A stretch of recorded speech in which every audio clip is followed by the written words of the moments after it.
ஸ்ரீமத்வேதமார்க்க பிரதிஷ்டாபனாச்சாரிய உபய வேதாந்தாச்சாரியரான புத்தூர் வக்கீல் ஸ்ரீ வைஷ்ணவ சுதர்சன பத்ராதிப சுவாமியினுடைய சதமானோத்சவ ஆரம்ப விழா சீரும் சிறப்புமாக நம்மவர்களாலே கொண்டாடப்பட்டு வருகின்ற இந்த தருணத்திலே இவ்வடியவனும் சுவாமியை பற்றி சில வார்த்தைகள் விண்ணப்பித்து சத்த பெறலாம் என்று தொடங்குகிறேன். நம்முடைய ஸ்ரீ வைஷ்ணவ சம்பிரதாயத்தை நன்கு போஷிப்பதற்காக பற்பல மகனீயர்களை எம்பெருமான் திருவவதரிப்பித்து அவர்கள் மூலமாக சம்பிரதாய சம்ரக்ஷணத்தை நல்லபடியாக செய்து வருகின்றான். சம்பிரதாயம் பகவானுடைய சம்பிரதாயம், இதனை காக்க வேண்டியது அவனுடைய பொறுப்பு. அதனாலே அவன் அவ்வப்போது ஆச்சாரியர்களை பிறப்பிக்கிறான் என்று நாம் உறுதியாக நம்புகிறோம். அந்த வகையிலே அவனாலே அனுப்பப்பட்டவர்களுக்குள்ளே சீரியர் சிறந்தவர் நம்முடைய ஸ்ரீ வைஷ்ணவ சுதர்சனம் சுவாமி. சுவாமியினுடைய இயற்பெயர் கிருஷ்ணசுவாமி ஐயங்கார் என்பதாகும். ஆனாலும் சம்பிரதாயத்திலே நம்மவர்கள் புத்தூர் அட்வொகேட் சுவாமி, புத்தூர் வக்கீல் சுவாமி அல்லது சுதர்சனர் ஸ்ரீ வைஷ்ணவ சுதர்சனம் சுவாமி என்று இவ்வாறாகத்தான் அவரை அழைத்தும் கொண்டாடியும் வருகிறோம். சுவாமியினுடைய அபிமானத்திற்கு பாத்திரபூதர்கள், சிஷ்யர்கள் அவர்கள் அனைவரும் ஒருமித்த கருத்தோடே நம் சுவாமியினுடைய சதமானோத்சவம் விசேஷமாக கொண்டாடப்பட வேண்டும் என்று உறுதி பூண்டு பற்பல நிகழ்ச்சிகளை ஏற்பாடு செய்திருக்கிறார்கள். இது ஸ்ரீ வைஷ்ணவர்களான நமக்கெல்லாம் நிச்சயம் பெரிய வரப்பிரசாதம் என்பேன் அடியேன். இப்போது அடியேனும் சுவாமியை பற்றி சில வார்த்தைகள் பேசத் தொடங்குகிறேன். 20 ஆண்டுகளுக்கு முன்பு நம்முடைய சுதர்சனர் சுவாமியினுடைய சதாபிஷேக சந்தர்ப்பத்திலே மலர் ஒன்று வெளியிடப்பட்டது. இப்போது புகழுடன்பாளராய் எழுந்தருளிருக்கும் நம்முடைய சுதர்சனர் சுவாமி அவருடைய சதாபிஷேக மகோத்சவத்தின் போது இந்நிலவுலகிலேயே எழுந்தருளி இருந்தார். பெரும் கருணையோடே வயதிலும் அறிவிலும் சிறியவனான அடியேனுக்கும் அடியேனையும் நினைவிலே கொண்டு சதாபிஷேக மலரிலே ஒரு கட்டுரை வரைந்து தர வேண்டும் என்று நியமித்திருந்தார். கையார் சக்கரம் என்கிற தலைப்பிலே சில விஷயங்களை அந்த சமயத்திலே எழுதினேன் அடியேன். அதையே இந்த கோட்டியிலே இந்த சதமானோத்சவ ஆரம்ப சந்தர்ப்பத்திலேயும் சமர்ப்பிக்கலாம் என்று விரும்புகிறேன். முதல்ல அந்த கட்டுரையை அடியேன் இங்கே விண்ணப்பிப்பதற்கு முன்பு இன்றைய தினம் புத்தூர் சுவாமியை பற்றி சில விஷயங்களை சிந்தித்து எழுதினேன். அதையும் விண்ணப்பித்துக் கொள்கிறேன்.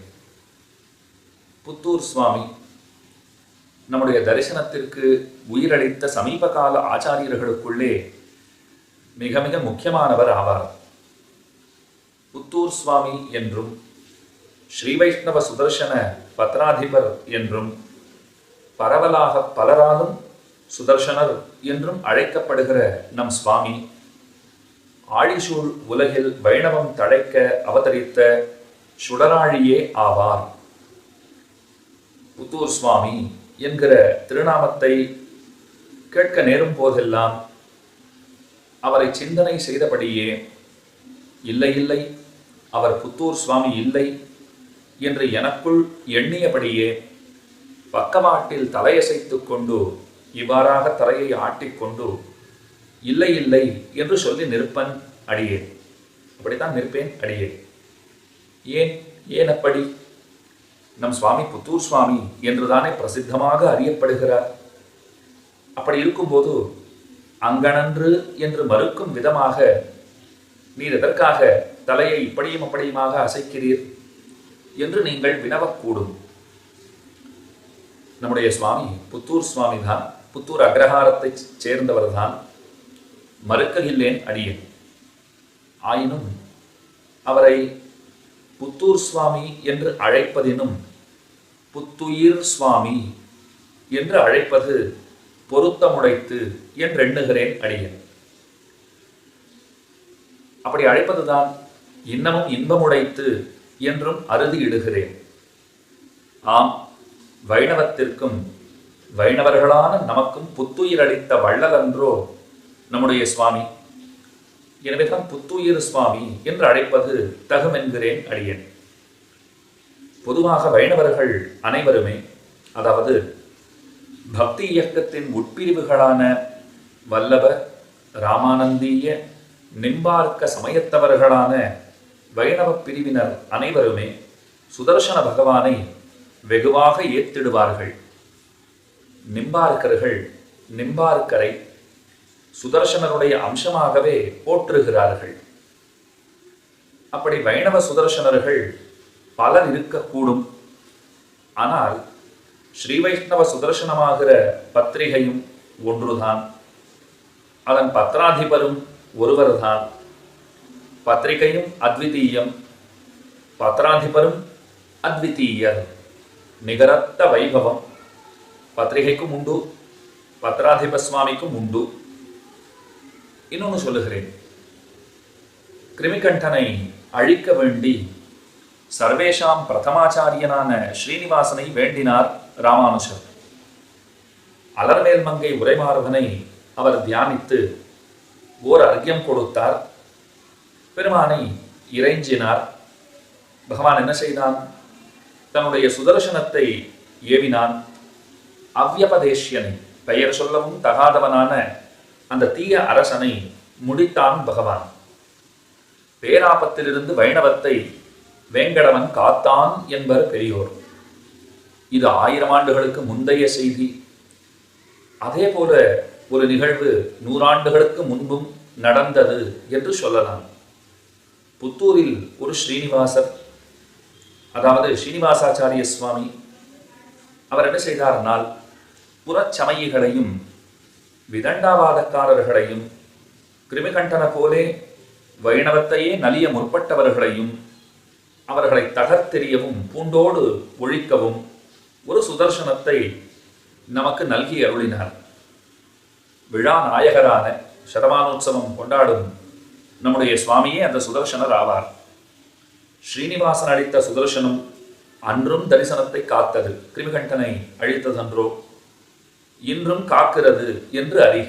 அதாவது புத்தூர் ஸ்ரீனிவாசர் அளித்த சுதர்சனர், அவராலே சம்பிரதாயம் நன்கு ரட்சிக்கப்பட்டது என்று உரைத்தேன் அடியேன்.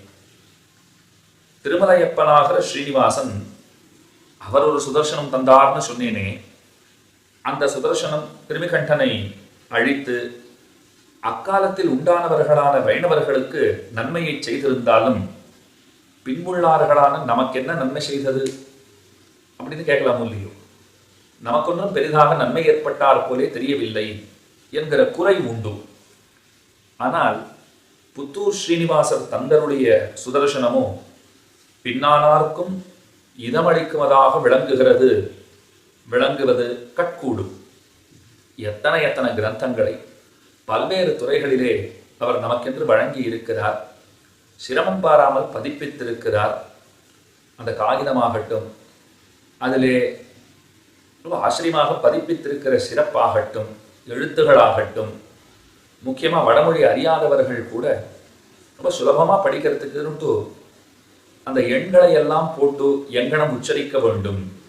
இப்போ கான்னு போட்டு பக்கத்துல 2ன்னு எழுதியிருந்தார்னா க அப்படின்னு படிக்கணுமா? 3ன்னு எழுதியிருந்தார்னா க அப்படி படிக்கணுமா? 4ன்னு போட்டிருந்தார்னா க அப்படின்னு உச்சரிக்கணுமா? அப்ப என்ன அழகா இதெல்லாம் ஏற்பாடு பண்ணி படிக்கிறவர் பரவாயில்ல, வடமொழி தெரியலன்னாலும் அவர் சிரமம் இல்லாமல் படிக்க வேண்டும், வடமொழி கற்க வேண்டுங்கிற ஆசை உண்டாக வேண்டும். அந்த ஆசை வரலன்னாலும் தமிழ் மொழியிலே, தமிழ் எழுத்துகளிலே வடமொழி சொற்களை படிக்கும் போதும் சரியாக படிக்க வேண்டும்னுட்டு எத்தனை மெனக்கெட்டு இருக்கிறார். அவருடைய அந்த முயற்சியை வர்ணிப்பது என்பது 1000 நாப்படைத்த ஆதிசேஷனாலும் இயலாதுங்கிறது உண்மை நிதர்சனம்.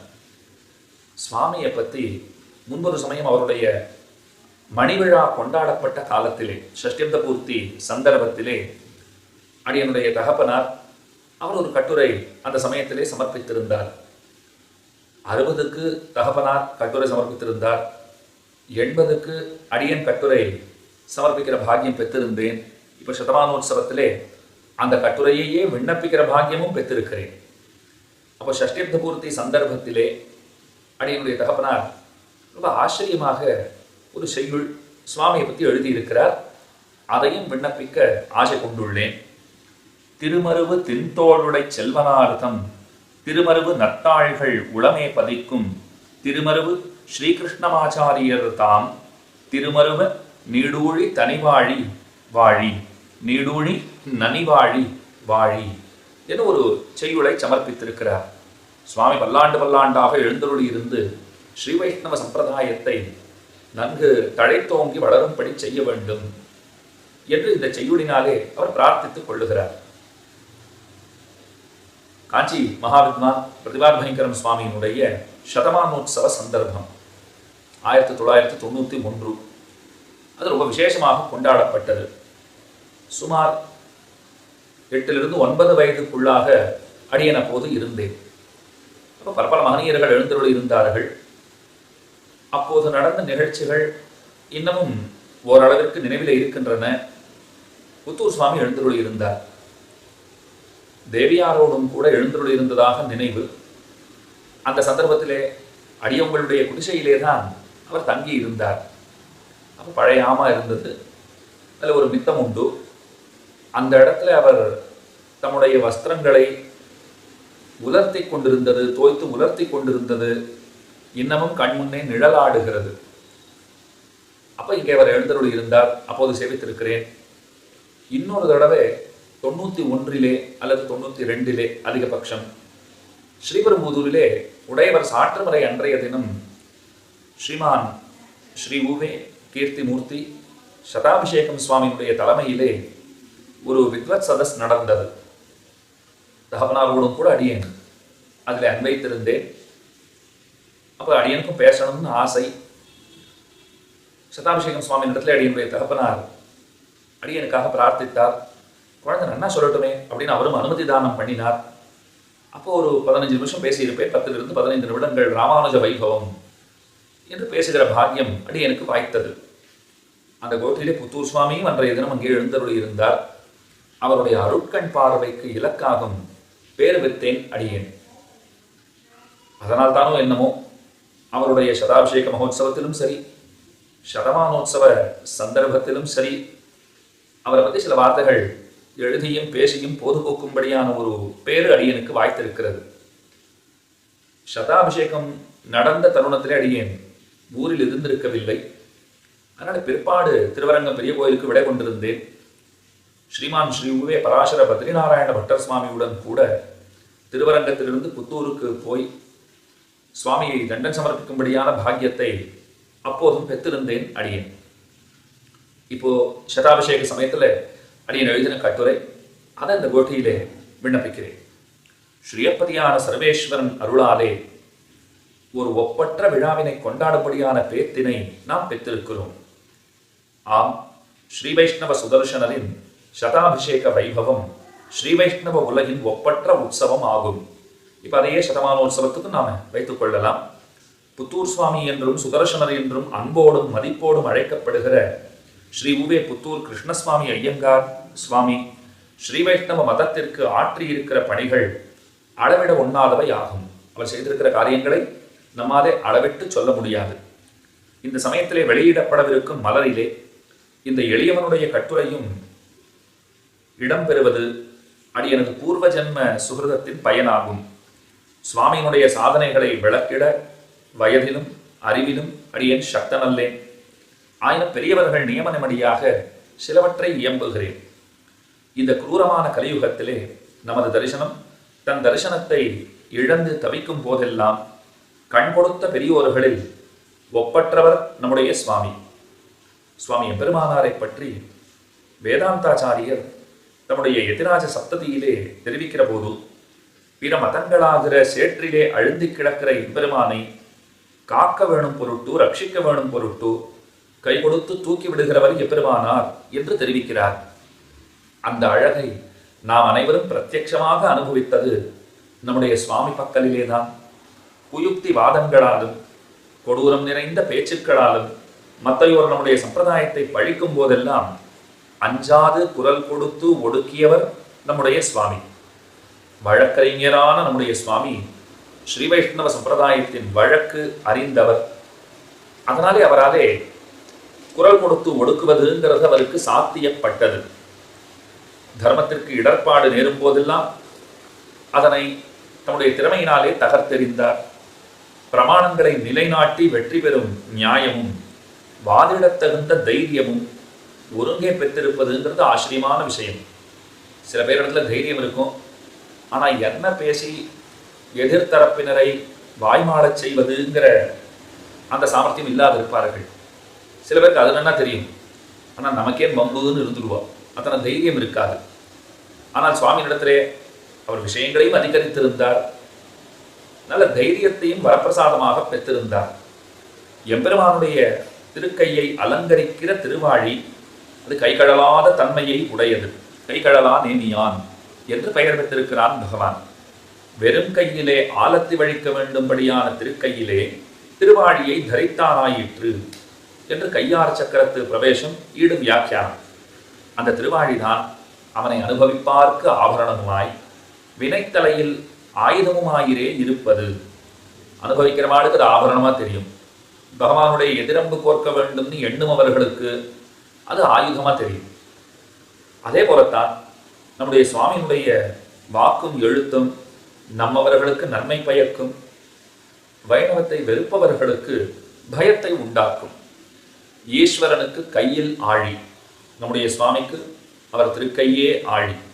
எம்பெருமானுடைய ஆழியின் பெருமையை நாரதாதிகளும் சொல்ல வல்லவரல்லர் என்பது சுதர்சன சதகத்திலே பிரசித்தம். அகிர்புத்னிய சம்ஹிதையிலும் சொல்லப்பட்டிருக்கிறது. சுதர்சன சதகம் அதையே விவரித்து சொல்லுகிறது. வாணி பௌராணிகீயம் பிரதயதி மகிதம் பிரேக்ஷணம் கைட்டமாரேஹே சக்திர் யஸ்யேஷு தம்ஷ்ரா நக பரசு முக வியாபினி தத்விபூத்யாம் கர்த்தும் யத்தத்வபோதோ ந நிஷிதமதுபிர் நாரதாத்யேஷ்ச சக்யா தெய்வீம்போ மானுஷீஞ்ச க்ஷிபது ச விபதம் துஸ்தராம் அஸ்திரராஜா என்பது ஸ்ரீ சுதர்சன சதக ஸ்லோகம். அதே போல எப்படி பெரிய பிராட்டியார் சர்வாவஸ்தைகளிலும் ஈஸ்வரனோடு கூட திருவவதாரம் செய்கிறாளோ அப்படியே ஸ்ரீ சுதர்சன ஆழ்வானும் எல்லா அவதாரங்களிலும் வழிவிலா அடிமை செய்வதற்கு துணை வருகிறார். இது சம்ஹிதையிலும் சொல்லப்பட்டிருக்கிறது. சுதர்சன சதகமும் ஓதுகிறது. ஆழ்வார் பாடுறார், சுக்கிரன் கண்ணை துரும்பால் கிளறிய சக்கர கையன் அப்படின்னு பாடியிருக்காரு இல்லையோ. அதனாலே ஆழ்வார் ஸ்ரீ சூக்தியிலும் இது விஷதம். ஆக விபவத்தில் குறையில்லா அடிமை செய்தார் போலே அர்ச்சையிலும் அடிமை செய்ய வேண்டும் என்று சுதர்சன ஆழ்வான் விருப்பப்பட்டிருக்க வேண்டும்.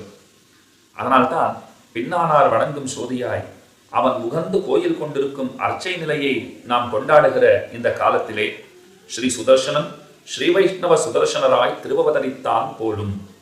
எம்பெருமானுடைய சுதர்சனத்திற்கு நம்மை ரட்சிக்கிற பெருமை மட்டும்தான் உண்டு. ஆனால் நம்முடைய ஸ்ரீ வைஷ்ணவ சுதர்சனருக்கோ பகவானையும் சேர்த்து ரட்சிக்கிற பெருமை உண்டு. அதனால்தான் சக்கரத்தாழ்வானாகிற சுதர்சனனை காட்டிலும் ஸ்ரீ வைஷ்ணவ சுதர்சனர் சீரியர் என்று நாம் அறியலாம். சுதர்சன ஆழ்வான் இருக்கிற இடத்துல அந்தகாரம் நில்லாது. சுவாமி எழுந்தருளி இருக்கிற இடத்திலே அந்தகாரத்தை ஒத்தவர்களான அறிவீனர்கள் அவர்கள் இருக்க மாட்டார்கள்.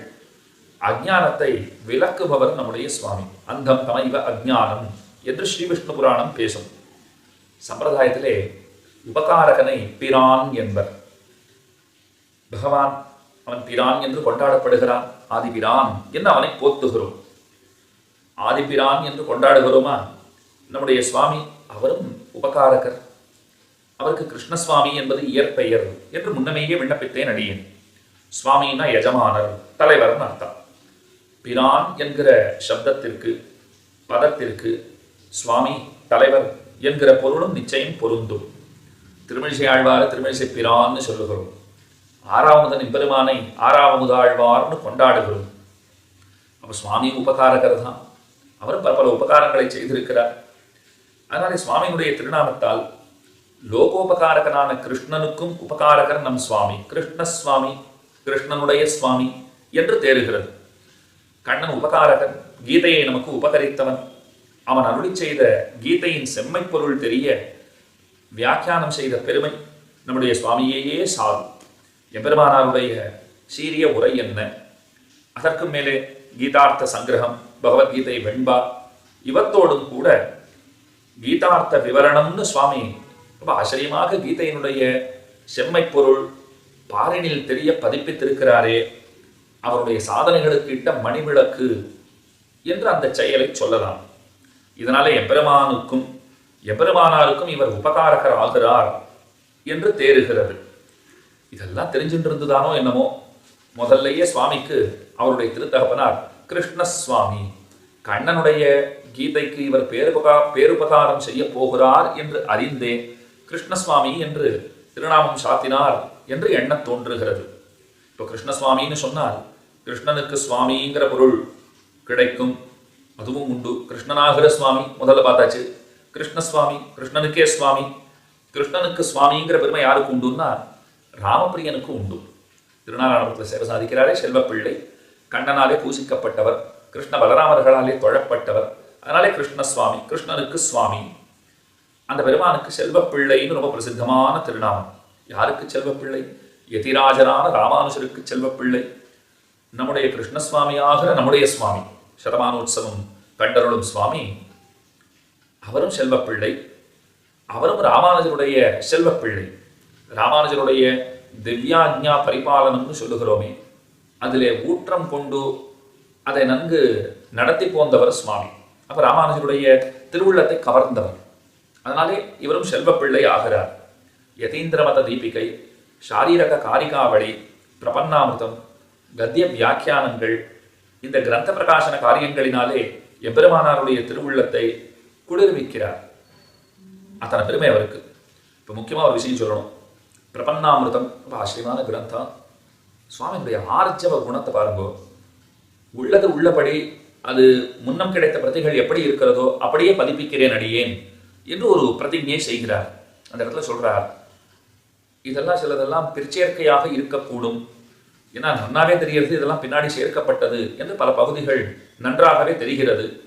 ஆனாலும் கூட கையில கிடைச்சதை அப்படியே பதிப்பிக்கணுங்கிறது தான் முறை, அதனாலே பதிப்பிக்கிறேன்கிறார். இது ரொம்ப பெரிய சிறந்த குணம். இது இப்போ கூட வடதேசத்துல ஒரு பெரிய சர்ச்சை நடந்துட்டு இருக்கு. என்னன்னா, இதே பிரபன்னாமிர்த கிரந்தத்திலே தொண்டரடிப்புடி ஆழ்வாருடைய சரித்திர பாகம், அதை வர்ணிக்கிற அந்த கட்டத்திலே ராதையை பற்றி ஒரு விஷயம் வருகிறது. சூர்பனகை தான் ராதையாக தோன்றினாள். இது இப்போ வடதேசத்திலே வைணவத்தினுடைய இன்னொரு பிரிவை சார்ந்தவர்கள், அதாவது ஸ்ரீ வைஷ்ணவர்களுக்கு இடையில இருக்கிற பிரிவை பற்றி அடியேன் சொல்லலை. இப்போ கீழே சொன்னேனே, வல்லபாச்சாரியர்கள், வல்லப மதத்தை சார்ந்தவர்கள், ராமானந்த மதத்தை அவலம்பித்திருப்பவர்கள், நிம்பார்க்க மதம், இப்படிலாம் நிறைய இருக்கும் இல்லையோ. அதில் ஒரு சிலர் இந்த பிரபன்னாமிர்த விஷயத்தை எடுத்துக்கொண்டு பெரிதாக அவர்கள் ஒரு கலவரத்தை செய்கிறார்கள். ஸ்ரீ வைஷ்ணவர்கள் இப்படி அநியாயம் செய்கிறார்கள், சூர்பனகையை ராதை என்று சொல்வது பொருந்துமா அப்படின்னு இப்போ ஓடிட்டு இருக்கு. அந்த சர்ச்சை நடந்துட்டு தான் இருக்கு. பிரபன்னாமிரத்தில் இப்படி இருக்கு. அப்போ சில பேர் அங்கிருந்து அடியனை தொடர்பு கொண்டார்கள். இதை பார்த்து சொல்ல வேண்டும், அப்படி இருக்கிறதா பிரபன்னாமிரத்திலே என்று சொல்ல வேண்டும் என்று கேட்டுக்கொண்டார்கள். அடியன் அவர்களிடத்திலே சொன்னேன், பிரபன்னாமிரதம்ங்கிற கிரந்தம் பல அரிய அர்த்தங்களை நமக்கு சொல்லுகிற கிரந்தம் தான். சிறந்த விஷயங்கள் பல அதிலே உண்டு. ஆனாலும் கூட அது முழுவதுமாக ஆதரிக்க தகுந்த நூலான்னு கேட்டால் இல்லைங்கிறது தான் தெளிவான உறுதியான பதில். இருந்தாலும் அது நம்மவர்களாலே பதிப்பிக்கப்பட்டிருக்கிறது. புத்தூர் சுவாமியை பதிப்பித்திருக்கிறார். அடி அதை பார்க்கிறேன் என்று அவர்களுக்காக அதை பார்த்தேன். நிச்சயம் அப்படி எழுதப்பட்டிருக்கிறது. சூர்பனகை தான் ராமனை அடைய ஆசைப்பட்டாள். அது ராமாவதாரத்திலே நடைபெறுவதற்கு வாய்ப்பே இல்லை, நடக்கவில்லை.